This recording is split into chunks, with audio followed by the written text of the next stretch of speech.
Entonces iniciamos y les damos, bueno, muy buenas tardes a todas y todos ustedes. Les doy la más cordial bienvenida, ¿cierto?, a este nuevo taller del programa de Emprendimiento e Innovación Mercado E.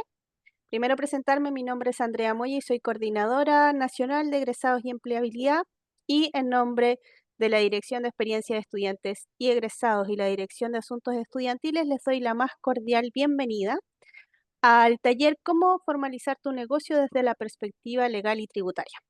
Presentarles a Paola Villegas, quien hoy será nuestra intérprete en lengua de señas chilenas, y por supuesto a Leonardo Barrientos, cofundador de Letco, una plataforma que proporciona información para administrar correctamente aspectos legales como formalización de las empresas para organizaciones de América. Eh, es relator y tallerista en temas legales y de formalización con foco en emprendimiento y empresas en general. Además, es mentor de Startup Chile y de la red de mentores del Centro de Innovación UC.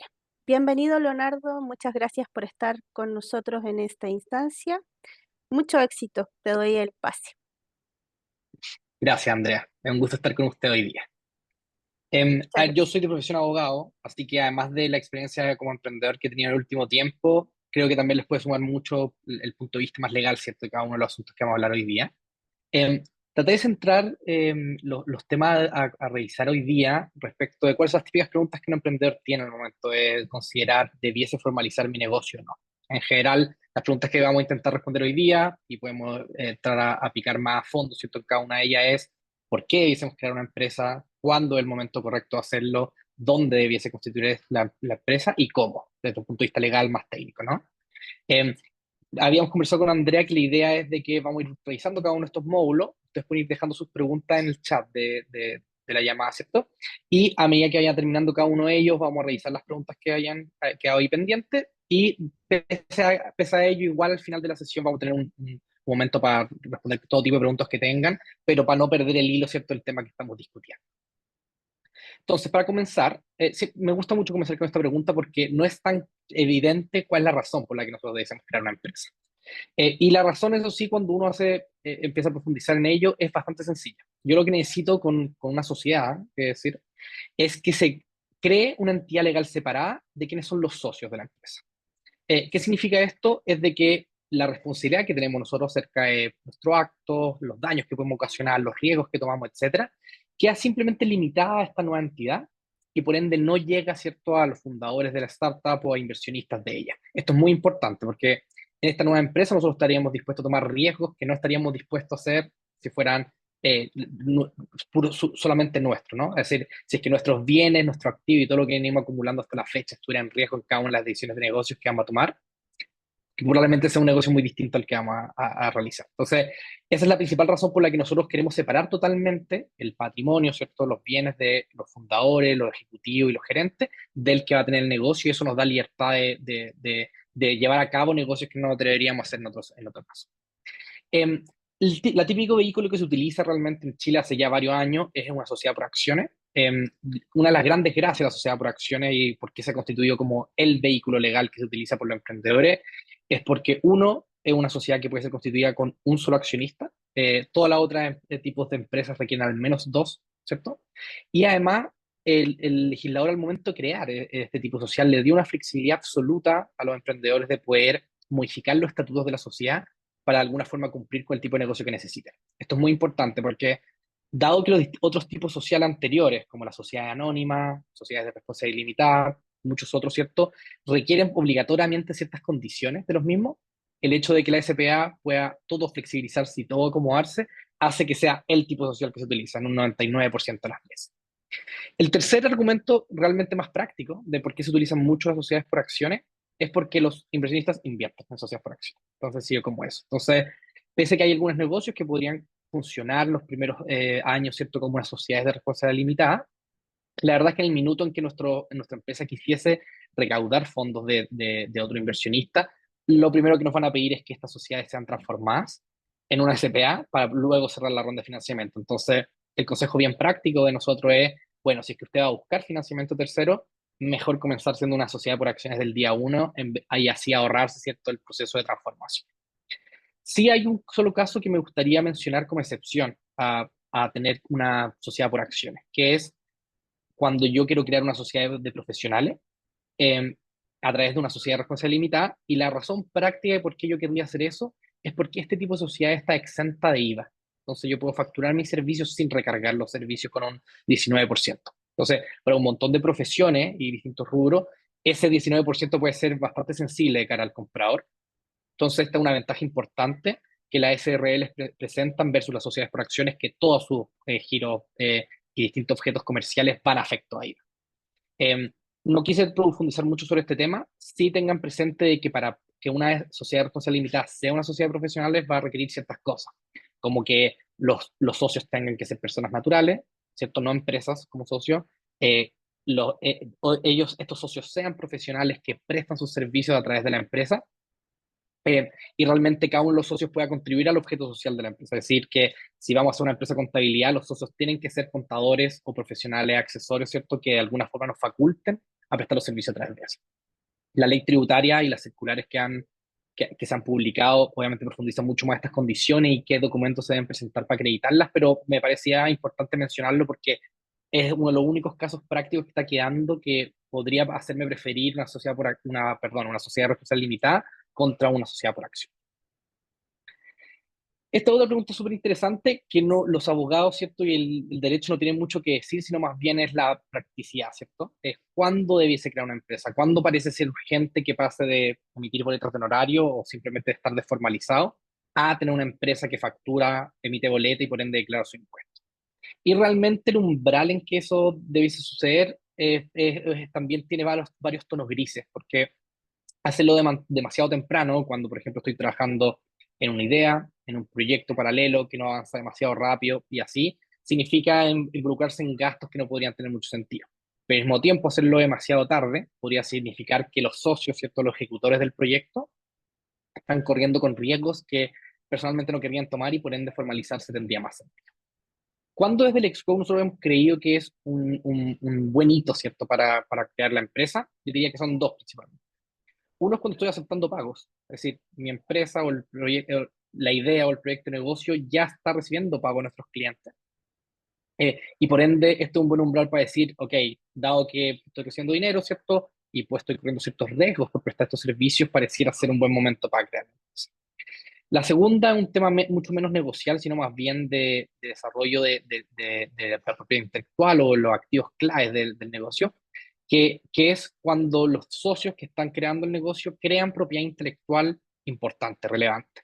¿Qué es propiedad intelectual? Y aquí entra una bolsa de gatos bien grandota, ¿cierto? Porque puede ser un montón de cosas, desde bocetos, marca, un nombre, un eslogan, ciertos flujos de trabajo, cierta idea clave, ingrediente. Imagínense, esto puede aplicar para cualquier rubro y cualquier tipo de manifestación. Entonces, en el minuto que el equipo fundador piensa de que, oye, aquí tenemos entre nuestras manos algo que es valioso y que ya fue generado por cierta cantidad de tiempo, ya tiene sentido crear una empresa para que la empresa sea de dueños activos y no cada uno de los socios por separado, ¿no? En, en definitiva, ¿qué es lo que me gustaría compartir con ustedes? Que nosotros queremos proteger la responsabilidad personal de los socios lo antes posible y en general estos dos hitos tienden a demostrarnos como, oye, esta empresa está lista para ser formalizada. Y si se fijan, lo que quise hacer así, como demostrar gráficamente, es que este hecho lo que hace es que los fundadores sean distintos a la empresa, que no suena intuitivo, pero legalmente eso es lo que uno logra y por ende la empresa, al poder estar completamente separada de sus socios, está dispuesta a correr riesgos distintos, a hacer los flujos de trabajo de forma distinta y etcétera. ¿Dónde debiese crear mi empresa? La respuesta hasta el día de hoy yo les diría es que el mejor lugar para hacerlo es Santiago, especialmente a través del conservador de bienes de raíces de Santiago, que es por lejos el conservador, cierto, que es más moderno, más avanzado, casi todos los procesos se pueden hacer de forma electrónica y obviamente los costos de estar involucrado en el conservador son bajos versus la gestión manual que se desea utilizarse. Sí, otras ciudades pueden servir. Yo diría que a la fecha de hoy, muchos otros conservadores en regiones han modernizado harto su oferta. Este siempre fue un consejo bastante clásico, ¿no? 15, 20 años atrás. Eh, pero también se ha vuelto irrelevante la discusión porque muchas de las nuevas empresas, más del 75% a la fecha, se están constituyendo a través de la plataforma Empresa en un día, que hace totalmente irrelevante en qué ciudad se constituye. Entonces, si vamos a crear la empresa a través de Empresa en un día, la verdad es que no tiene mucho sentido esto. Si se va a decidir hacer a través del sistema tradicional, nuestra sugerencia es hacerlo en Santiago, pese a que las sucursales operativas no estén en Santiago. También suena contraintuitivo, pero la verdad es que les puede ahorrar un montón de dolores de cabeza, porque el hecho de que el conservador de Santiago esté tan especializado en lidiar con grandes volúmenes de sociedades hace que sus procesos también sean mucho más óptimos. ¿Cómo se construyó esta empresa? Y aquí me gustaría revisar con usted simplemente cuáles son las etapas legales que comprenden el proceso de constitución. Y aquellos que hayan tenido algo de experiencia al respecto de ella, probablemente se han topado con lo que es una constitución de sociedad, una escritura, ¿cierto? Muchas veces un mamotreto de 20 páginas, ¿cierto? Que realmente son no otra cosa que los estatutos de la sociedad y que son las reglas de cómo se va a gestionar esta empresa. Entonces, esta escritura de constitución, la verdad es que hace todos los procesos que uno necesita hacer al momento de fundar la empresa, que es, uno, establece los estatutos de la sociedad, que como les comentaba, no son otras cosas que las reglas acerca de cómo se llama la empresa, qué es lo que va a hacer, quiénes son sus accionistas, quiénes van a poder representarla, y un largo etcétera. Como les comentaba, en las sociedades por acciones es especialmente importante este punto, porque dado que podemos flexibilizar todo, cada uno de los puntos relevantes respecto de qué tipo de negocio queremos hacer y cómo queremos implementar. Entonces, existe un estatuto de sociedad por acciones para distintos negocios, no solamente el modelo, sino para distintos rubros, qué calidad los socios vamos a tener, algunos solamente aportan capital, otros van a operarlo, y la verdad es que ahí, junto a su abogado y asesores, ustedes pueden flexibilizar y acomodar los estatutos a lo que realmente necesitan. Dos, lo otro importante es de que los estatutos designan quiénes van a ser los representantes y administradores de la sociedad y por ende quiénes van a poder firmar desde contratos hasta cheques, hasta un montón, todas las gestiones que se les ocurra en representación de la empresa, como si fuesen ellos, ¿no? La tercera, esto también un hito muy importante, es de que la misma escritura establece quiénes van a ser los socios o accionistas, ¿cierto? Y cuántas acciones van a tener cada uno y por ende lo que representa el porcentaje accionario que tendrá sobre ellos. Es decir, quién es dueño de qué. Y el cuarto, que es muy importante, es que si que nosotros como socios alcanzamos antes de crear la empresa a desarrollar algún tipo de propiedad intelectual relevante, podemos asignársela a la empresa al momento de constituirla. Este es un acto súper importante porque hay muchos proyectos, sobre todo en software, ¿cierto?, que se desarrollan bastante antes de crear siquiera la empresa y en general el acto de constitución es un buen momento para traspasar esa propiedad intelectual a la empresa y por ende todo quede consolidado. Aquí me gustaría hablar brevemente, ¿cierto?, de qué es lo que debemos nosotros hoy en día privilegiar. ¿Creamos la empresa a través del sistema tradicional, que es por el conservador de bienes raíces, como hablábamos, o lo hacemos a través del registro electrónico, que es el de empresa en un día? Y la verdad es que hay varias ventajas respecto a uno y otro. Yo diría que realmente las razones para utilizar el primero sobre el segundo son esencialmente prácticas comerciales. Hay ciertos rubros, ¿cierto?, en las que los partícipes de los negocios prefieren utilizar un método tradicional, que es el conservador, con una escritura pública, con inscripción en el conservador, diario oficial, simplemente porque llevan decenas de años, ¿cierto?, acostumbrados a eso. Y de alguna forma este paso tecnológico genera ciertas suspicacias. Sí, y por ende, mi consejo práctico es que si sus inversionistas, proveedores, potenciales clientes tienen ese nivel de reserva respecto de cómo crear la empresa, yo trataría de generar la menor fricción posible con él. Es decir, si mi futuro primer cliente preferiría que yo esté constituido de forma tradicional y el contrato que haya a cerrar con él lo justifica, yo simplemente lo haría. Ahora, la realidad es de que, como les comentaba, más del 75% de las empresas en Chile hoy en día se constituyen como empresa electrónica y tiene un par de gracias. Es más barato, es más rápido y todos los procesos de la empresa se hacen a través de la plataforma, emitir certificados de forma gratuita, lo puedo hacer sin mayores restricciones, ¿cierto? E incluso hoy en día puedo administrar los accionistas de la sociedad por acciones a través de la plataforma Empresa Un Día. Entonces, yo diría que para toda la nueva generación y todas las pymes más pequeñas, ¿cierto?, de Chile, hoy en día se están constituyendo con empresas un día, les guste o no a todos los terceros involucrados, ¿cierto? Esto ha hecho sin duda un cambio importante, no solamente en cómo los empresarios se constituyen, sino cómo abogados, asesores se relacionan con ellos. Aquí me gustaría mencionar brevemente cuáles son las diferencias en el momento de constituir. El método tradicional, si se fijan en la diapositiva anterior, mostré, esta es como la primera página de la Constitución. Esta escritura se firma en notaría. Muchas veces es muy difícil que un emprendedor pueda redactar el mismo estos estatutos. En general se trabajan con ellos con un abogado. Pese a que hay en internet una serie, ¿cierto?, de borradores o consejos de cómo deben utilizarse. Pero una vez firmada esta constitución en notaría, la verdad es que la ley nos pide que un resumen de ella, que es lo que se llama extracto, tenga que ser inscribida y publicada en dos lugares distintos. Uno es el registro de comercio del conservador de bienes raíces, que es un proceso que se hace online hoy en día, y luego tiene que publicarse el diario oficial, que tiene una sección especial, ¿cierto?, de todas las nuevas empresas que se constituyen en el país. Estos dos procesos también, usualmente muy difícil que un emprendedor lo haga. Muchas veces el mismo abogado que te ayudó a constituir la empresa es quien se encarga de hacer estas publicaciones. Pero es un requisito esencial. Si no se hacen, simplemente la empresa quedó mal constituida, quedó viciada, y por ende hay que implementar un proceso a posteriori para sanearla, que es como darle validez una vez pasaron cierta cantidad de tiempo desde que intentamos crearla. Esta otra buena razón por la que un montón de emprendedores prefieren ir al registro electrónico, porque esta misma acta que les mostraba antes no se firma de manera presencial en notaría, sino que se crea una escritura de constitución online en el que una vez firmada, y existen varias formas de firmarla, incluso uno puede comprar una firma electrónica online, firmarla sin tener que ir a notaría y la empresa queda totalmente constituida, o con un número de atención puedo ir a cualquier notaría que soporte al sistema de empresa un día y firmar mi constitución. La gracia de eso es que una vez yo firmo esa constitución por todos los accionistas, no requiere ninguna gestión adicional. Y es tanto más increíble que incluso el sistema me da, ¿cierto?, a esta empresa un rol único tributario de forma automática. Es decir, yo no tengo que ir después a solicitarlo para poder empezar a realizar gastos a través de la empresa. Entonces, otra gran razón por la que la empresa electrónica está siendo muy valiosa, sobre todo para los emprendedores en una etapa inicial, pesa, como les digo, que existe cierta resistencia qué sé yo, asesores, consultores y todo tipo de partícipes del mercado más tradicionales en que no están tan acostumbrados a utilizar. Aquí, este es el primer tema, ¿cierto? El primer barniz de cuáles son las etapas claves de constitución de la empresa. Voy a revisar si es que tenemos preguntas ya en el chat. Em, entonces, aquí nos pregunta Pía Catalán, entonces la sociedad responsable limitada sería la figura aconsejable para un estudio jurídico como abogado y ambiente. Es una buena caso y la respuesta sería sí.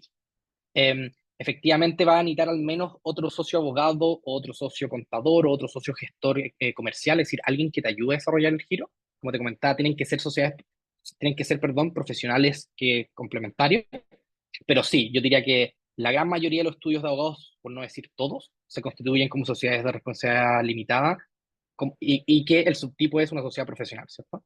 Esto te va a facultar a ti a facturarle a tus clientes sin IVA, lo que sin duda hace un descuento importante el costo de los servicios. Nos pregunta Jenny Cerda, ¿cierto? Si la sociedad de responsabilidad limitada sería lo aconsejable para un centro de rehabilitación.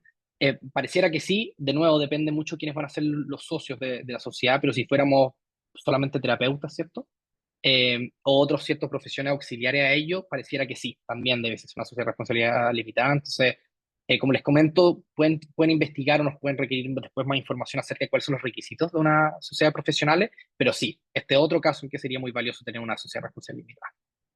Em, Esas son las dos Perfecto, preguntas ahí, clave.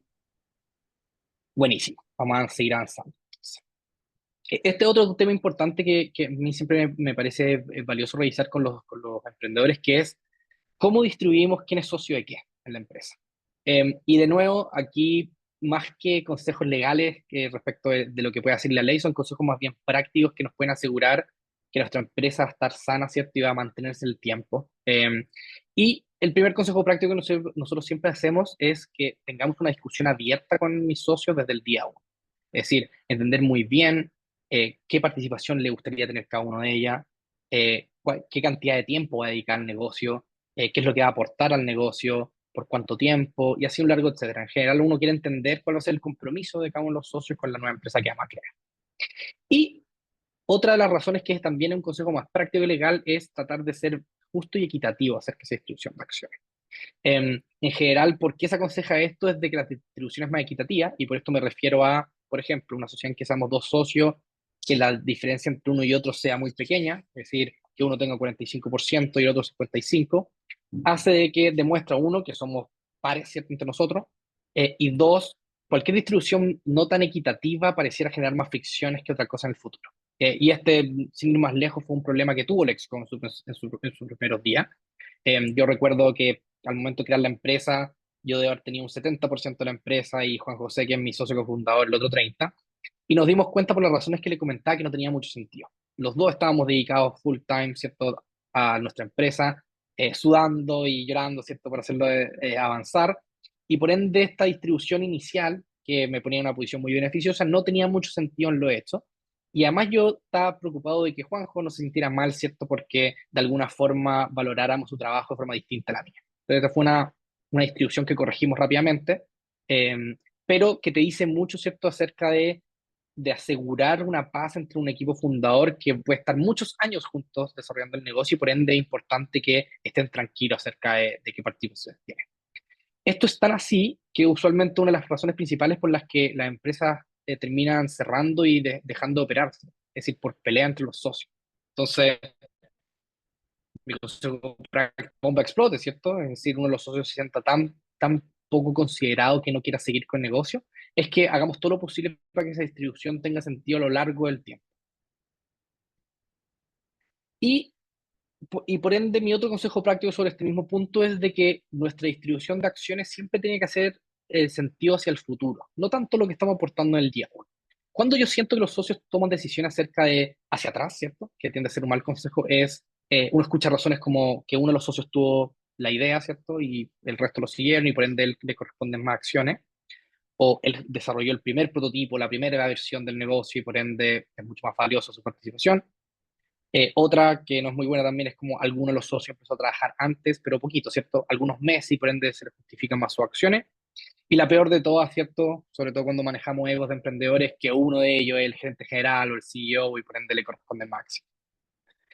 Aquí es muy claro, ¿cierto? Que el consejo es la discusión que tenemos con nuestro fundador acerca de quién tiene cuántas acciones debiese mirar hacia adelante. Entonces, ¿cómo privilegiamos quién va a estar ejecutando la idea? Más allá de la idea, ¿cierto? La idea es el día uno o el día 10. Imagínense cuántos años podemos estar ejecutando la idea y por ende cuánto valor va a agregar cada uno de los socios en el proyecto. Después, muy de la mano con cómo se ejecutar esta idea, ¿cierto? Cómo se desarrolla el negocio en el tiempo, es cuánto valor aporta cada uno de los socios. Obviamente esto depende mucho de qué tipo de negocio estamos desarrollando, pero lo que me interesa aquí es cuál va a ser el valor tangible que cada uno de los socios va a aportar en el tiempo.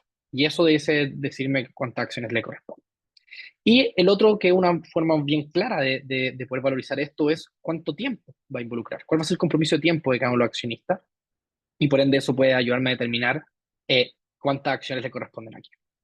Sí es importante, y de nuevo también esto pareciera ser un poco contraintuitivo porque estas razones que acabamos de revisar son las simples de cuántas acciones le corresponden a cada uno. Pero menos uno de los socios tenga más acciones que el otro, y esto es especialmente importante en empresas de dos accionistas. Las sociedades por acciones en general toman las decisiones más importantes del negocio por votación, una junta de accionistas que se le llama. Pues, si nosotros fuéramos dos socios y repartimos las acciones en mitades iguales, y tenemos una decisión importante sobre la empresa y votáramos, si tuviéramos la misma cantidad de acciones, empataríamos, ¿no? Entonces, ¿qué es lo que genera esto? Es que la empresa no pueda tomar decisiones. Muchas veces, ¿cierto? En startups, ¿cierto? Y en emprendimientos innovadores, no poder tomar una decisión puede ser mucho más crítico que tomar una mala decisión rápida. Es así de sencillo. Entonces, ¿cuál es mi consejo práctico? Es que cualquier sea cálculo que les obtengan tras tener una discusión honesta respecto de cómo vamos a ejecutar el proyecto, cuánto valor vamos a aportar y qué dedicación de tiempo vamos a tener, si es que eso nos da un resultado equitativo, simplemente darle una acción más a uno de nosotros, cosa de que la empresa, en el peor de los escenarios, pueda tomar una decisión y no quedarse en una parálisis corporativa, como se llama. ¿Cómo nosotros compramos las acciones de esta empresa? Como les comentábamos antes, usualmente esto pasa en la Constitución. En las sociedades por acciones lo van a poder encontrar en las últimas dos páginas de la Constitución, en el que se le llama un artículo transitorio, en el que dicen, oye, si el capital de la empresa va a ser de 1 millón de pesos, así es como lo vamos a comprar. Pepito 30, Juan 30, Diego 40. Y así están distribuidas las acciones y nos comprometemos a pagar las acciones en un plazo de X cantidad de tiempo. Si es que no lo hacemos en la Constitución, no es que no se pueda incorporar nuevos socios, como se pueden imaginar, sino que más bien se tiene que hacer en un contrato a posterior. Entonces, si Juan y Diego sí compraron su acción a la Constitución y nos faltó Pedro, lo que tengo que hacer es firmar un contrato después con Pedro dándole estas 30 o 40 acciones que nos falta darle. Y en general ese contrato se llama un contrato de suscripción de acciones. ¿Cómo se pagan estas acciones? Y este es un punto interesante. Usualmente se pagan con dinero nada más, ¿cierto? O con propiedad intelectual. Esto es un súper buen caso en el que Si, por ejemplo, yo fui el diseñador que creó el logo, el programador que programó, ¿cierto?, las primeras líneas de código, la forma en que puedo pagar las acciones y al mismo tiempo transferir la propiedad intelectual a la empresa es comprando mis acciones con propiedad intelectual. Yo sé que esto parece medio fantasioso, pero es tan simple como eso. En el papel va a decir, yo compro mis 30 acciones con el diseño del logo del Xcode. Y eso es totalmente válido y es más una gran forma de transferir la propiedad intelectual. Eh, Muchas veces aquí hay que tener cuidado, esto es un consejo práctico, no queda mucha prueba de que yo pagué mi acción en el tiempo. Entonces la mejor manera de hacerlo es, si es que vamos a pagar con efectivo, que la misma empresa, parece ridículo, mi misma empresa me hace un voucher, ¿cierto?, de Leo pagó sus acciones y esta es la evidencia de ello. Y la otra forma más simple de probarlo es a través de una transferencia bancaria, que obviamente automáticamente me genera un comprobante de que yo hice la transferencia y esa es la evidencia que yo puedo presentar ante cualquier tercero de que yo pude pagar mi acción y aquí está la evidencia, ¿no? La misma Constitución muchas veces dice en qué plazo se pueden pagar las acciones. En general, como son capital iniciales muy bajitos, se establece un plazo corto para poder costear los primeros gastos que hacen en la empresa. Si es que nada decimos de ello, la regla general son 5 años, por ende un montón de tiempo. Pero aquí lo importante, como les comentaba, es de que mi consejo muy práctico es que las acciones iniciales que generemos queden pagadas y yo tenga evidencia que las pagué para evitar cualquier tipo de problema futuro para mí como socio, ¿no? Esta es otra figura que es súper interesante en el mundo sobre todo de las startups y las empresas innovadoras, que es el vesting. Este es un concepto norteamericano que realmente no es tan natural para el derecho sudamericano y europeo continental, para todos los efectos, que es la noción de que yo las acciones como socio inicial que tengo en la empresa me las tengo que ganar. Me las tengo que ganar a medida que trabajo en el tiempo para la empresa, la forma que me comprometí a hacerlo. Entonces, que suena contraintuitivo, ¿cierto? Yo soy el socio fundador de la empresa, por ende, hice tener todas mis acciones del día uno, pero aquí voluntariamente acordamos entre los socios que nos tenemos que trabajar juntos por 4 años para hacernos realmente dueños de las acciones. Ahora vamos a revisar por qué uno querría acordar esto, pero sin duda es un concepto que es contraintuitivo para la costumbre habitual. En esencia, ¿qué significa esto? Nosotros acordamos que la empresa va a tener un derecho a recomprarnos las acciones si es que alguno de nosotros abandona la empresa antes del plazo que acordamos. Eh, el mecanismo legal es bastante sencillo porque la empresa recompra las acciones y por ende van a quedar a nombre de la empresa al mismo precio que inicialmente acordamos en la suscripción, por lo que tampoco existiría ninguna ganancia de capital, ningún efecto tributario nocivo, ¿cierto?, para el desarrollo del negocio. En general es un mecanismo que está bastante bien configurado para que sea sencillo de implementar y sus consecuencias no impactan a la empresa de ninguna forma. Y esto es un gráfico que a mí me gusta mucho mostrar porque de alguna forma demuestra cómo funciona esto. Y si se fijan aquí, lo que quise mostrar fue qué números de acciones yo voy a lograr tener al final de estos 4 años y cómo me las voy ganando. Entonces, si se fijan aquí, de la izquierda a la derecha, en la base de abajo están los números de años, y desde abajo hacia arriba yo veo el número de acciones que voy a tener. Este es el programa estándar de vesting, que significa que yo durante el primer año que trabajo para la empresa, si me voy antes de que se cumpla el primer año, no me hago dueño de ninguna acción. Es decir, la empresa me puede comprar todas las acciones que yo inicialmente tuve, pero cumplido el primer año, me gano todas las acciones que me he ganado durante ese primer año, y luego mes a mes me voy ganando progresivamente todas mis acciones. Entonces, si se fijan, los incentivos son muy claros. Si me voy antes del año, simplemente no va a ser dueño de nada. Y dos, tengo un incentivo muy claro a mantenerme en la empresa la mayor cantidad de tiempo que pueda para ser dueño de todas mis acciones, que es lo que logramos el año 4, ¿cierto? Y como les comentaba, parece loco, ¿cierto? ¿Por qué acordaríamos que la empresa puede quitarme mis acciones si me voy antes de eso? Y la verdad es que esta es una protección muy clara para dos personas importantes en la empresa. Una de ellas es la fundadora, los fundadores, perdón, ¿cierto? Que imagínense que armamos una empresa entre 3 socios y uno de nosotros se va antes de que se cumpla el año y digamos que repartimos un tercio, un tercio, un tercio de las acciones y para todo lo que pasa hacia el futuro en adelante, este tercio que le dimos a Pedro, que se fue a la empresa, digamos, el mes 6 sigue siendo de Pedro para siempre. ¿Qué problema nos genera eso? Uno, que los dividendos, reparto de utilidades, lo que sea que hagamos, verán a beneficiar a Pedro, que ya no está en la empresa con nosotros un montón de tiempo. Eh, y por ende, sin duda va a generar molestia y fricción en los socios que se quedan en el negocio. Y la otra muy importante es que aquellas empresas que quieren recaudar inversión de parte de terceros, ¿cierto? Va a ser muy difícil defender un registro accionista, ¿cierto? Una composición de los socios en que un tercio de las acciones simplemente no están trabajando. Yo no querría invertir en una empresa como esa, entonces una forma de yo asegurarme de que los socios que se mantengan en la empresa quieren seguir trabajando y dos, inversionistas futuros quieran invertir en la empresa, es de que nosotros tenemos a las personas que se encuentran actualmente trabajando en la empresa como parte de ella, tan simple como eso. Otro concepto que sobre todo a los norteamericanos les gusta hablar mucho es tener skin in the game, ¿cierto? Jugarnos la vida en la empresa. Y de alguna forma, yo como inversionista o cualquier tercero interesado, quiero que los fundadores estén muy entusiasmados en seguir trabajando en la empresa, por ende, se estén jugando algo cada mes que pase y cada año que se mantienen trabajando en la empresa. Y la tercera también es una razón algo bastante práctica, que es oye, nosotros también nos gustaría compartir el éxito de nuestra empresa con los colaboradores, asesores, y un largo etcétera de personas que nos ayudan a seguir desarrollando el negocio. Entonces, a esas personas cuando nosotros les damos acciones, que lo vamos a revisar en un ratito más, también vamos a establecer un programa parecido al que tienen los socios fundadores y por ende, ¿qué quiero decir con esto? Es que de alguna forma los socios fundadores dan un ejemplo al resto del equipo, asesores, trabajadores, consultores, etcétera, de cómo se espera que contribuyan valor al negocio a lo largo del tiempo.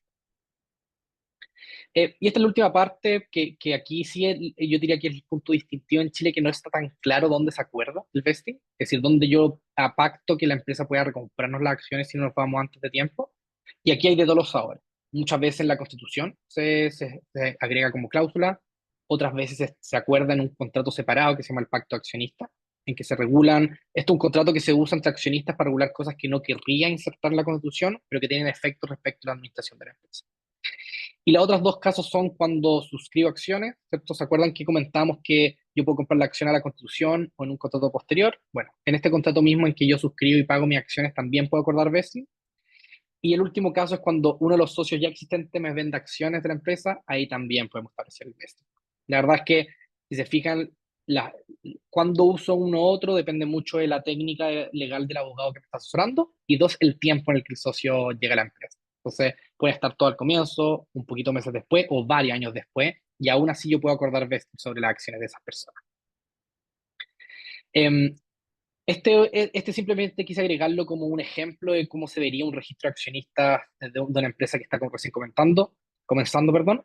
En Estados Unidos se le conoce como cap table. Yo diría que la traducción normal es una tabla de capitalización, perdón. Y si se fijan, simplemente demuestra, uno, cuántas acciones tiene la empresa y cómo se distribuyeron entre los socios. Entonces, aquí pueden ver, ¿cierto?, que esta es una empresa de tres socios, en que repartimos exactamente igual número de acciones entre ellas. Y además los socios decidieron guardar 1.000 acciones que las vamos a utilizar para nuestros trabajadores, asesores y consultores. Entonces, estas acciones quedan como en tesorería de la empresa, es decir, no existen todavía hasta que se las empecemos a entregar a cada uno de los terceros. Entonces, mientras no sean emitidas, que es la distinción que se hace, obviamente toda la empresa se distribuye en los tres fundadores y por ende cada uno tiene 33.3%. Pero si quisiera entender cuáles son el total de las acciones que tiene la empresa, se lo entiende como totalmente diluidas, es decir, considerando aquellas acciones que no se las he dado a terceros, ahí se puede ver que cada uno de ellos tiene 30, 30, 30 y estas acciones que dejamos reservadas un 10%, lo que suma acá en cada caso el 100% de la empresa. Esto pasa bien seguido cuando a los emprendedores le preguntan, bueno, mándame el cap table o infórmame cuál es el cap table de la empresa. Esa pregunta simplemente apunta a dime quiénes son los socios de tu sociedad. Aquí vamos a tocar este tema respecto de, oye Leo, ¿qué son estas acciones que reservamos que vamos a otorgar de tercero? Voy a aprovechar eso sí de revisar rápido qué preguntas tengamos en el chat. Eh, Aquí Gloria Medina nos pregunta una consulta. Clínica de masaje, drenaje linfático, reductivo, relajante, descontracturante. Soy técnico de enfermería y masoterapeuta desde el año 2006, en este caso, SRL, ahora con un enfoque de inclusión en la condición de espectro autista. Yo diría también, en este caso, pareciera tener sentido una sociedad responsable limitada, y creo que da para hacer un doble clic sobre este punto, porque hay algunas condiciones que hay que tener en cuenta, como te comentaba antes, que sean solamente personas naturales los socios, que sean profesiones que sean complementarias para el objeto del giro, en este caso, ¿cierto? Una clínica que presta estos servicios. Y luego es importante que los socios estén certificados, es decir, muchas veces tengan un título universitario o técnico que les faculta prestar esos servicios. Eso yo diría que el tercer requisito que es bien claro. Entonces, hay que ser muy juicioso acerca de, ¿contamos con todos estos requisitos antes de crear la empresa para poder tener una sociedad responsable limitada? Porque el servicio de impuesto interno, si no soy capaz de demostrar todas estas condiciones, que somos personas, que somos profesionales idóneos y complementarios, y que tenemos títulos que nos faculten hacerlo, simplemente no nos va a aceptar tener una sociedad profesional y poder facturar sin IVA. Leslie Figueroa nos pregunta, ¿cuál es el valor de dicha acción o de una acción en general? ¿O cada acción siempre tiene un valor fijo en el mercado? Esta es una súper buena pregunta, Leslie, y la respuesta es bastante sencilla. Nosotros definimos cuánto vale la acción. Eh, entonces, si nosotros queremos aportar 1 millón de capital, como es lo usual en Chile, y queremos dividirlo en 10.000, 100.000 acciones o 1 millón de acciones, eso mismo yo divido el capital de la empresa, el número de acciones, y eso me dice cuánto cuesta la acción. Eso es del día uno, ¿cierto? Luego la acción obviamente va valorizándose en el tiempo, porque estamos haciendo bien nuestro negocio, estamos facturando más que lo que nos gastamos y por ende la empresa se revaloriza en el tiempo y efectivamente la acción cambia de precio. Entonces, si partimos con una empresa de 1 millón y al año vendimos 100, ¿cierto? Obviamente, y no, digamos que no nos gastamos, hagamos el ejercicio. Por ende la empresa vale 99 millones, ¿cierto? Nos gastamos 1 millón y ganamos 99 millones el, cómo el valor de esa acción, el valor justo de mercado, es estos 99 millones dividido por el número de acciones, ¿sí? Entonces ahí se ve muy notoriamente cómo la empresa la acción se valorizó en el tiempo. Esto es tan así que cuando yo quiera vender las acciones de mi empresa, no las puedo vender a cualquier precio, tengo que venderlo a un precio justo de mercado. Por eso me parece que una buena pregunta en que es muy distinto cuánto vale la acción cuando comienza un negocio a cuánto vale después. Voy a avanzar con el próximo módulo. Entonces, volviendo a la diapositiva anterior, que es este, ¿cierto? Registro accionista, cap table que vemos, si se fijan en la cuarta hilera, el pool de opciones. Y este también es un concepto que no es tan intuitivo en la manera tradicional de hacer negocios, pero sí se usa mucho en empresas innovadoras y de tecnología, que es se le conoce por la sigla en inglés SOP, pero mejor manejémoslo todo en español, ¿cierto? Esto es un plan de incentivos para trabajadores, ¿cierto? Entonces, en esencia, lo que hago yo es un porcentaje de las acciones de la empresa, las reservo para dárselas exclusivamente a los empleados, asesores y consultores de la empresa. Entonces, si se fijan, es tan sencillo como, y parece contraintuitivo, ¿cierto? Pero es una gran forma de alinear los intereses de la empresa, porque yo le doy un porcentaje a la empresa o le doy el derecho a comprarme un porcentaje a la empresa a la gente que va a ayudarme a desarrollar el negocio de manera importante. Y en general esta opción se le da al momento de contratar al personal. Como se pueden imaginar, la cantidad de acciones que yo me comprometo a venderle o otorgarle a los trabajadores depende mucho de en qué etapa está el negocio, en qué momento se incorporó del desarrollo de la misma a la empresa, qué posición es, una posición de entrada muy junior o es alguien muy senior, un ejecutivo que me va a ayudar a desarrollar mucho el negocio y obviamente la experiencia que aporta la empresa. Eh, entonces, ¿cómo lo hace la empresa? Esto no necesariamente hay que hacerlo en la Constitución, pero sí algo que hacen durante el primer, segundo año de desarrollo del negocio es de que crean estos planes, reservan un número fijo de acciones y luego a medida que van contratando empleados van otorgando estas opciones o van entregando estas acciones como una forma de atraer talento que les puede costar hacer. Y como se puede imaginar, ¿cuáles son las razones por las que yo querría usar un plan de incentivo? Es que, por un lado, quiero ofrecer un incentivo distinto al dinero, sobre todo en los primeros años en que estamos bastante reducidos de presupuesto, ¿cierto? Y este es el más interesante, en mi opinión, es que yo de alguna forma alineo los intereses de los socios, ¿cierto? Es decir, querer desarrollar el negocio para a crear una mejor empresa, facturar más y un largo, etcétera, con los empleados, que muchas veces no tendrían por qué estar realmente alineados, pero en este caso, como mis empleados van a ser accionistas eventualmente en mi empresa, también les interesa que la acción de la empresa vaya creciendo en el tiempo porque ellos van a ser dueños, ¿cierto? Un pedacito de nuestro negocio. Esta otra pregunta que también se repite harto, ¿cuántas acciones debe reservar para este plan de incentivo? En general, el típico número que se maneja es un 10% de la empresa, y obviamente no es necesario otorgarla en plazo fijo ni nada, sino que eso lo acuerdan los socios, pero queda reservado este 10% para cualquier tercero que queramos otorgarle acciones. Muchas veces en etapas posteriores, mucho de negocios más maduros, se puede incrementar este pool de opciones y puede llegar hasta 20%, pero en realidad depende mucho del plan de contratación del negocio. Si no pretendemos contratar cientos de empleados, ¿cierto? Puede ser mucho más reducido, pero si efectivamente estas empresas de tecnologías tienen un plan de contratación muy ambicioso, tener un pool de acciones, ¿cierto? Puede ser beneficioso. Como les comentaba antes, ¿cierto? Todas estas asignaciones de acciones a los empleados tienen que ir sujetas a vesting por las mismas razones que a los socios fundadores se las damos. Queremos que estas personas se mantengan con nosotros trabajando una buena cantidad de tiempo y que vayan ganando sus acciones mientras más tiempo permanecen con nosotros. Eso cierra el capítulo, ¿cierto?, de cómo distribuyo las acciones y qué mecanismos tengo para proteger a la empresa a ellas, tanto de los socios fundadores como sus trabajadores. Voy a revisar rápidamente si existen preguntas en el chat. No, un súper gracias de Leslie nada más. Y aquí me interesa revisar con ustedes, ¿cierto? Una vez estamos de acuerdo, concordamos, ¿cierto? Todas estas cosas respecto del acta de constitución de la empresa, firmamos, hacemos todos los trámites que el abogado nos pidió hacer para que la empresa exista y la empresa, enhorabuena, existe y cumplió todas sus formalidades legales, ¿cierto? Eh, Me interesaba revisar con ustedes brevemente cuáles son las otras gestiones que necesito para tener una empresa lista para vender nuestros servicios. Y como ustedes tienen que haber escuchado, el principal paso tiende a ser el inicio de actividad ante el servicio de impuesto interno, que como las palabras, ¿cierto?, que quieren significar, es una forma de declararle al Estado de Chile que mi empresa está lista para prestar su servicio, tal como fue constituida. Cuando nosotros creamos nuestra empresa por el sistema tradicional, que es ¿se acuerdan? El conservador, con una escritura pública, un poquito más aparatoso, no se me genera un ROT automáticamente como lo hace la plataforma empresa un día, y por ende yo al momento de declarar mi actividad,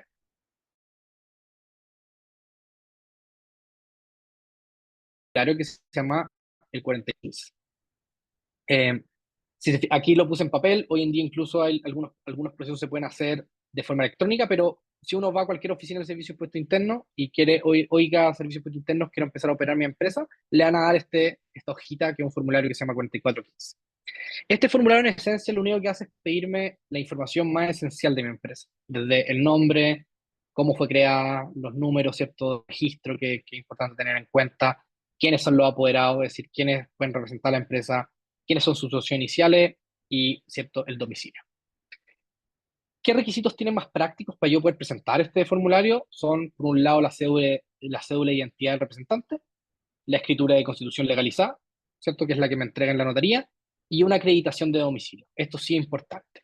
Es decir, por acreditación de domicilio es el documento que me faculta utilizar una dirección en cualquier parte de Chile, ¿cierto? Para desarrollar mi negocio. Y para acreditar ese domicilio, yo tengo que incorporar, ¿cierto?, el rol de avalúo de la propiedad y, más importante, acompañar el documento que me faculta utilizar esa dirección como dirección tributaria. Entonces, esto pasa mucho, ¿cierto? En que no consideramos este como un elemento práctico necesario, pero si yo llego al Servicio de Impuesto Interno a declarar que quiero comenzar a operar mi empresa sin tener un papelito que me dice usted puede utilizar esa dirección o yo la arrendé o lo que sea, simplemente me va a decir que usted no puede hacer. La forma práctica en que esto se ha solucionado es de que hay un montón de oficinas, ¿cierto? Que hoy en día le llaman un servicio de oficina virtual, que de manera uno paga como un servicio poder utilizar una dirección como dirección tributaria. ¿Qué significa esto para un montón de negocios, sobre todo de servicios profesionales que pueden prestarse online o sin tener una presencia física en algún lugar? Es de que este domicilio simplemente me sirve para declarar impuestos. Yo no recibo gente, yo no recibo correspondencia ni nada por el estilo, sino que simplemente me dice la comuna y por ende la oficina del Servicio de Impuesto Interno en el que yo tengo que declarar mis impuestos mes a mes y luego la declaración de renta. Entonces, mi consejo práctico, ¿cierto?, es que si ustedes van a crear empresas en las que no tengan ciertas restricciones territoriales para prestar su servicio, en lo más práctico es arrendar una oficina virtual y por ende con un costo que tiende a oscilar desde 50 a 100 mil pesos anuales, tener fijado ese domicilio para poder acreditar la dirección sin mayores problemas. Junto a ello, ese es un primer paso, ¿cierto? Y el Servicio de Impuesto Interno nos permite operar nuestro negocio desde que hacemos el inicio de actividades. Y luego el próximo paso es que los documentos que yo entrego para prestar nuestro servicio sean autorizados también por el Servicio de Impuesto Interno, y esto durante mucho tiempo, cuando era más físico, se le denominaba como timbraje de documentos. Entonces, ¿qué es el timbraje de documentos? Es un procedimiento que legaliza los documentos necesarios. Piensen en la boleta física, ¿se acuerdan que los negocios entregan en papel, que venía con un timbre? Ese era exactamente eso, ¿cierto? Entonces, yo iba al Servicio de Impuesto Interno a que me timbrara un montón de estos documentos para yo poder hacer la boleta en papel y entregársela a mis clientes. Estos documentos son los que respaldan las operaciones que va a realizar mi negocio, es decir, cuando vendo, y de la misma forma me ayudan a reportarle al Servicio de Impuesto Interno, estas son las ventas que tuve y por ende estos son los impuestos que tengo que pagar. Eh, Hoy en día la autorización de emisión de documento electrónico, por ejemplo, si yo quiero cobrar con Transbank, con Mercado Pago, cualquiera de los sistemas tradicionales, hoy en día se hace a través del Servicio de Impuesto Interno. Es decir, no es necesario ir a la oficina, sino que puedo hacerlo a través del portal por Internet. Pero si es que efectivamente mi negocio va a utilizar documentos tradicionales en papel, sí tengo que ir con con la documentación no timbrada, ¿cierto? Más el formulario que aquí adjunto, que es el 3230, a acreditar, ¿cierto?, la actividad que va a prestar y con toda la información del formulario. Sí es importante que tengan en cuenta de que si mis operaciones van a estar afectadas a IVA, van a requerir una información, una verificación de actividades de forma previa que me las timbre.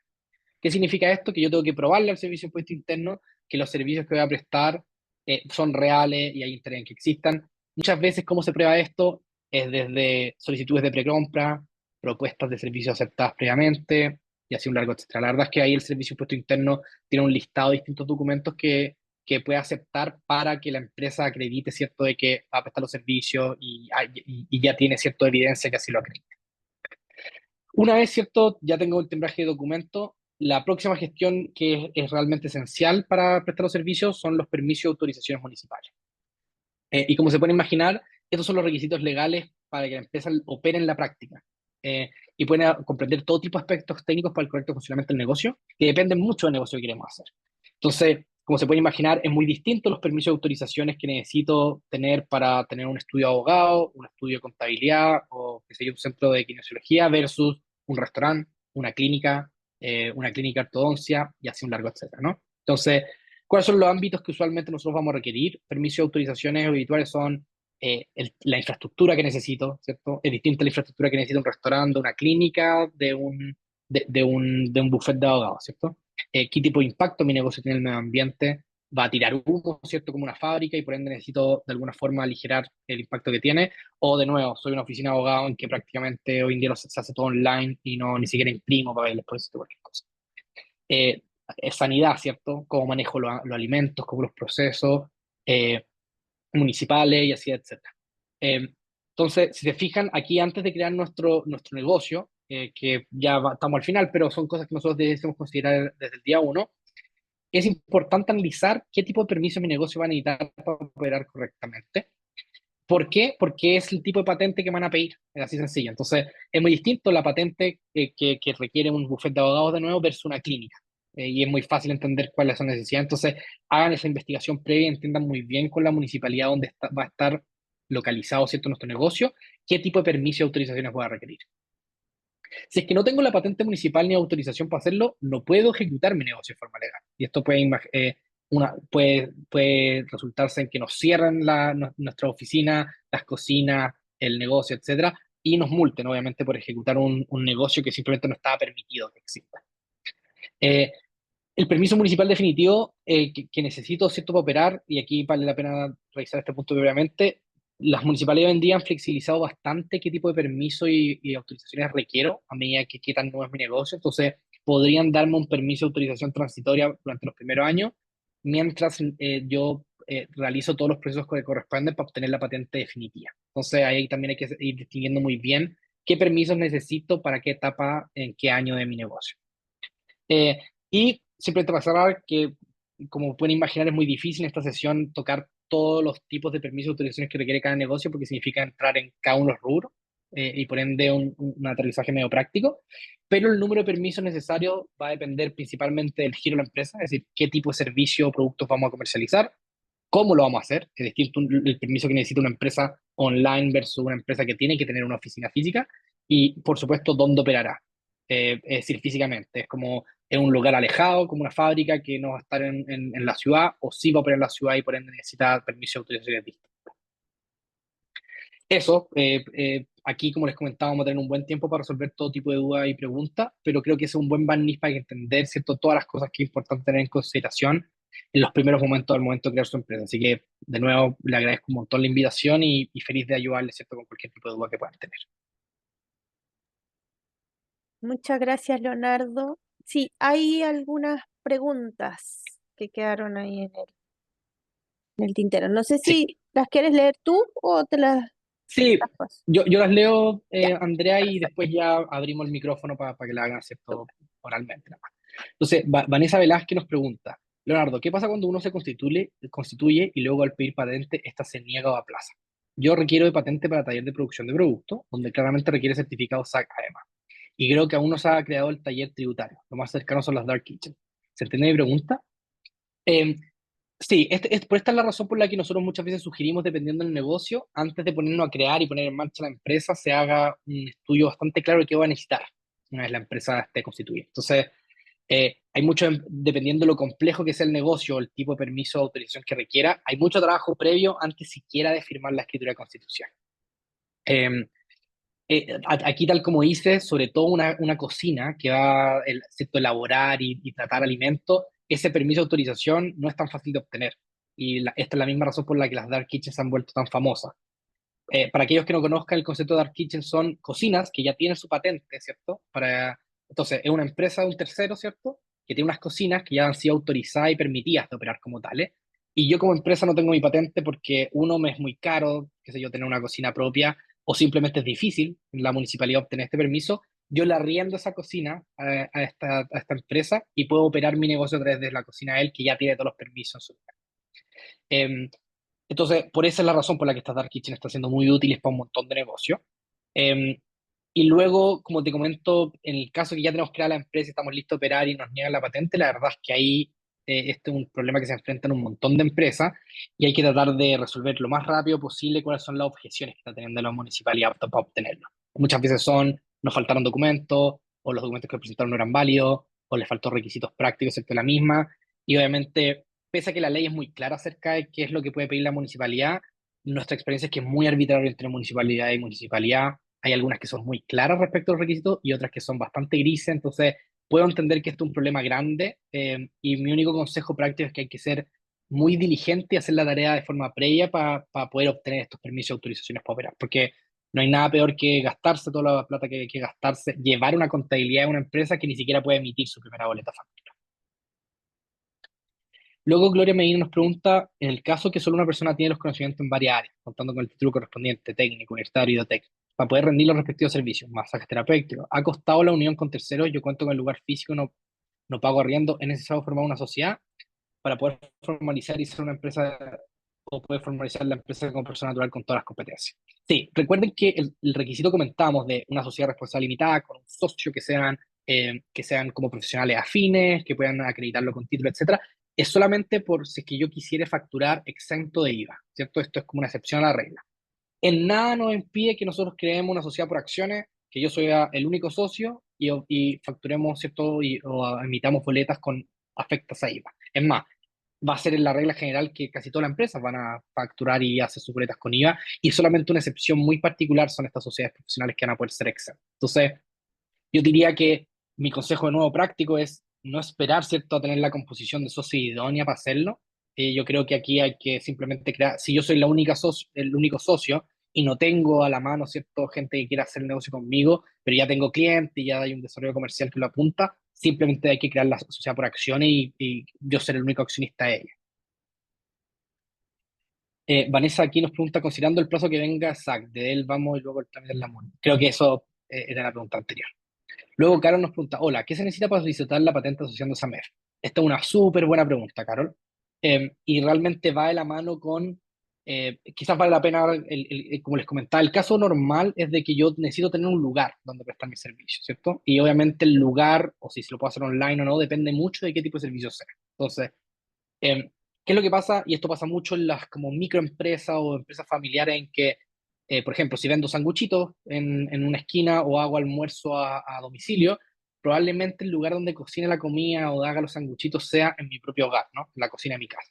Entonces, esta fue la razón por la que la municipalidad, junto con los legisladores en su época, crearon un vehículo que se llama la microempresa familiar. Esto significa que, cumpliendo con ciertos requisitos, ¿cierto? Yo puedo utilizar mi casa para confeccionar, manipular alimentos, lo que sea dependiendo del negocio, ¿cierto? Que dice, y puedo usar esa dirección no solamente como el lugar apto para realizar esa actividad, sino como dirección tributaria. Eh, Obviamente aquí no vamos a tener el tiempo de revisar cada uno de esos requisitos, pero como te digo, la gran gracia es de que yo voy a poder utilizar mi propia casa habitación como domicilio de la empresa, y obviamente dependiendo de qué tipo de servicio o productos sean los que comercialicemos, tengo que hacer ciertas medidas o autorizaciones para la casa. Entonces, imagínense que si voy a, no sé, diseñar ropa, no necesito tantas autorizaciones porque no molesto a nadie cosiendo, ¿cierto? Y haciendo las prendas en mi casa, versus si, no sé, pues voy a hacer kilos y kilos de empanadas con un horno que va a molestar con el humo a todos mis vecinos. ahí requiero cierta autorización y permisos distintas, simplemente porque tengo que modificar la infraestructura de mi casa para no molestar a terceros. En general, sobre todo, es decir, como cuando no soy el único dueño, como puede ser un departamento, en un condominio, sí voy a requerir autorización y consentimiento de mis vecinos, de mis otros copropietarios, para poder usar mi casa o mi departamento como MEF. Eso para que lo tengan en consideración. Todos estos requisitos los pueden buscar en internet o la municipalidad en la que vivían. La verdad es que todo el proceso inicial de poder constituirse como MEF se hace ante la municipalidad de turno y luego, una vez siendo autorizado, yo llevo esos papeles para poder obtener mi root y dar inicio a actividad. Entonces, el proceso es un poquito distinto a lo que vimos, pero sin duda es muy valioso, sobre todo para estas microempresas en que no tenemos ciertos kilos de capital para poder gastarlo en arrendar una oficina, una cocina, un consultorio, es un largo etcétera. Entonces, poder usar la misma casa habitación termina siendo muy útil. Eh, Leslie dice, en mi caso tuve que ir a ministerios de obras públicas, vino al domicilio Chaquetón, me hicieron entre otros, que local o tipo de vivienda hay en la manzana, estamos cerca de la carrera, pues parecer un comentario. Las MEF, depende de cada municipio, las necesidades específicas de cada emprendimiento. No, no depende de cada municipio, los requisitos son generales, sino que la municipalidad que acepta la solicitud de constituirse como MEF es donde está ubicado el inmueble, tu casa habitación. Entonces, si yo vivo en Santiago, ¿a dónde tengo que ir a pedir la solicitud de constituirme como MEF es a la Municipalidad de Santiago, pero los requisitos para constituirse como tal son todos iguales y obviamente depende, como les comentaba, el rubro de la MEF. ¿Qué es lo que hace la MEF? Me dice la municipalidad, ok, usted va a tratar y confeccionar alimentos, estos son los requisitos de sanidad, sanitarios que necesita, la infraestructura para minorar el impacto con los vecinos y así un largo etcétera. Entonces, depende mucho, como se puede imaginar, de dónde está ubicada la casa habitación, cuál es la relación con el resto de los copropietarios, y ahí la municipalidad puede decidir, ¿cierto?, según lo que pide la ley, qué es lo que le puede requerir a usted para minorar el impacto que tengan terceros. Aquí Vanessa nos pregunta también, al hacer MEF, ¿tendrá consecuencias crediticias en los bancos que en caso que el negocio crezca? Por supuesto, es decir, como a medida que más desarrollamos nuestro negocio, sea una sociedad por acciones o una MEF, a medida que yo pueda acreditar más ventas, sobre todo más saludables a mi empresa, mayor acceso al crédito tengo. Aquí no es tan importante el tipo social, es decir, sea una sociedad responsable limitada, una SA cerrada, una sociedad por acciones, etcétera, etcétera. Aquí realmente lo que importa es, uno, que la empresa esté bien armada, sin duda, eso lo va a revisar el banco, pero más importante aún es la información financiera tributaria, es decir, cuánto vale esta empresa y por ende, si estoy dispuesto o no a prestarle crédito. Aquí tengo otra pregunta que salió en otro de los chats, que es de Pablo Aedo. Hola, el caso mío, que es de reciclaje de madera y metales. ¿Qué me recomiendas para generar la empresa? Em, Aquí me suena que el caso más normal, Pablo, en general pareciera ser una sociedad por acciones. De nuevo, depende mucho de consejo, ¿cierto?, de quiénes serían los socios, qué es lo que aporta cada uno de los socios, pero aquí pareciera que tiene más sentido una sociedad por acciones más que una sociedad de profesionales. Así que mi consejo sería crear una sociedad por acciones de frente. No hay más preguntas, por lo menos en el chat. Así que Sí, si quieren hacer alguna pregunta en vivo y para permitirles el micrófono, levanten la manito y les damos acceso al micrófono. Vamos a esperar un par de segundos a ver si se levanta alguna manito. ¿No? Bueno, con esto agradecer, bueno, Paola, muchas gracias por la interpretación. Y Leonardo, muchas gracias. Creo que hubo bastante detalle, muy completo. Bueno, aquí están algunos comentarios, muy completa la información. Así que muchas gracias por eso. Eh, Esperamos poder contar contigo en los próximos talleres que vamos a realizar. Así que le agradecemos también a quienes están presentes por sus preguntas, por todo el feedback entregado. Así que gracias y buenas noches para todos. Recordar, a quienes todavía continúan en el programa de emprendimiento, estar atentos porque los mentores van a estar tomando contacto con ustedes durante esta semana para agendar las mentorías que se vienen. Mucho éxito para todos y muy buenas noches. Gracias. chao, buenas noches. Que esté muy bien. Igual, gracias.